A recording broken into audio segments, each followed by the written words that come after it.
Hi everyone, welcome back to Visually Hidden Selects. I'm Peter O'Brien, and today I would like to talk to you about A Nightmare on Elm Street. Written and directed by Wes Craven and starring Heather Langenkamp, Robert Englund, Amanda Wyss, Jsu Garcia, credited here as Nick Corey, Ronee Blakley, John Saxon, and Johnny Depp in his first feature film role. Wes Craven developed the story over several years and had a pretty solid script in hand in the early 1980s, which he took around to all of the major studios, and none of them were interested in making this particular film. Finally, he brought it to Bob Shaye, who was running New Line Cinema, and they were primarily known as a distribution company, but they were getting into producing their own films, and so this film was really the first big blockbuster that New Line Cinema had in their library. And for a long time, New Line Cinema was known as the house that Freddy built because of the success of not only this film, but the entire Nightmare on Elm Street franchise. Of course, being the original, it is very hard to beat. In my opinion, though, I always felt that 1, 3, and 7 of the Nightmare series really made a tight little trilogy. And if you wanted to take that a step further, you could simply go from 1 to 7 for a very tight through line in terms of this series. But if you disagree or have a different approach to this series, please let us know in the comments. And conceptually speaking, this is probably one of the scariest films ever made, simply because everybody has to sleep.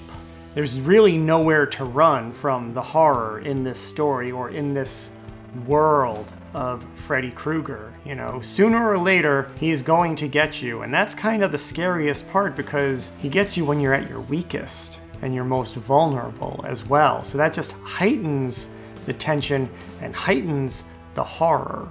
And even the proximity of the story, you know, keeping it localized to a street was really a stroke of genius on Wes Craven's part. You know, like, it's in the title, A Nightmare on Elm Street. And as Freddy so famously says in one of the sequels, every town has an Elm Street. So again, it's just tapping into that universality of the story, that everyone has to sleep and everybody knows where there's an Elm Street.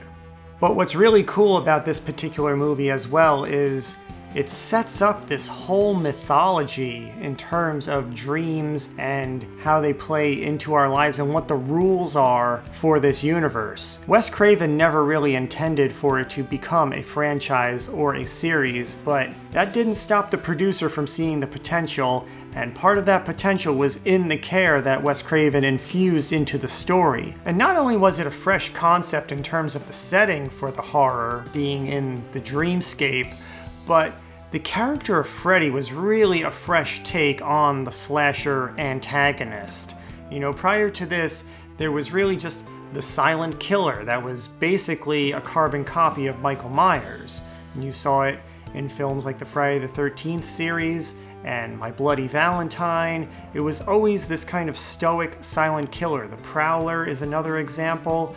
But Freddy was a character, and he had personality, and he had charisma that came across in the performance and on the screen. He was a legitimate antagonist. He was really going after these kids and challenging them. He wasn't just appearing out of nowhere and slashing throats. He would really kind of play psychological mind games with them for the most part. And so that just made him step above a lot of the other horror icons of the time. And I think that's what's allowed him to endure for the past 40 plus years.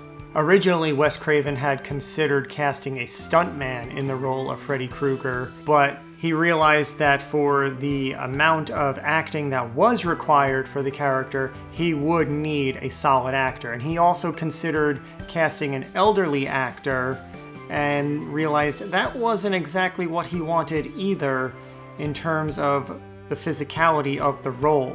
And so Robert Englund was cast in the role, and this was really kind of a next level performance that just catapulted him into universal superstardom as this character.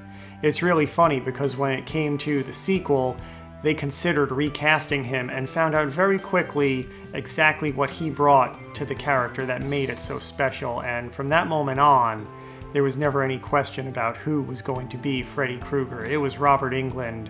To this very sentence, I mean, he is still the undeniable quintessential Freddy Krueger.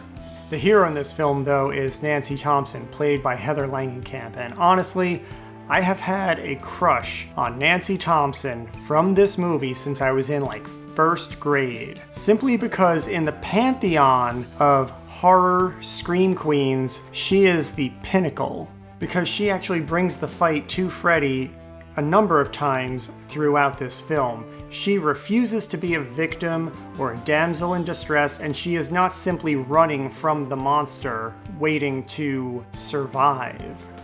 And Heather Langenkamp's portrayal is just fantastic. She beat out over 200 actresses for the role of Nancy Thompson, and she was up against some pretty big names of the day, including Jennifer Grey and Demi Moore. There is not one frame of this film where I don't believe her as this character.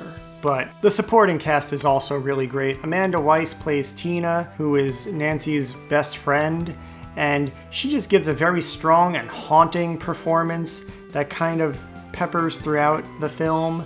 Nick Corey, also known as Jsu Garcia, he plays Rod Lane, and he is kind of the quintessential bad boy boyfriend, but you still care about him.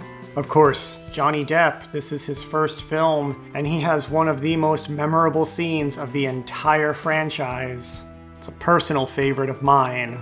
And even John Saxon, who plays Nancy's father, he is just a rock-solid character actor that loaned a lot of credibility to this particular production. You know, he was actually the big name in the cast that allowed them to get international distribution.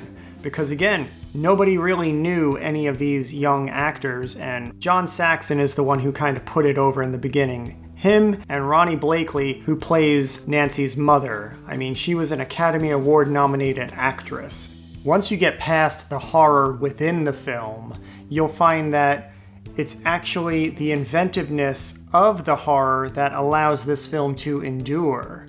It is a visually incredible film from a practical effects point of view, and a lot of the effects really hold up incredibly well for the most part. You know, everything was done while they were filming. There wasn't really any post-production resources or time spent on the effects in this film. It was all done in camera, on set, day of. And the result is truly impressive, especially for a low-budget film, but in every instance, it just adds to and heightens that nightmare surrealistic imagery. One of my favorites is a shot early in the film where Nancy is trying to go to sleep and a crucifix falls off the wall, hits her, and she kind of looks up at the wall, and then later on when she's sleeping, Freddy starts to come through the wall. And the way they achieved that effect was incredibly simple. They just stretched a piece of spandex across a frame, and then they achieved the conclusion of the effect by having Nancy hang the cross back on the wall and knock on it to just show that it is actually a solid surface. So it's incredibly inventive and incredibly simple filmmaking tricks that pay off in a big way.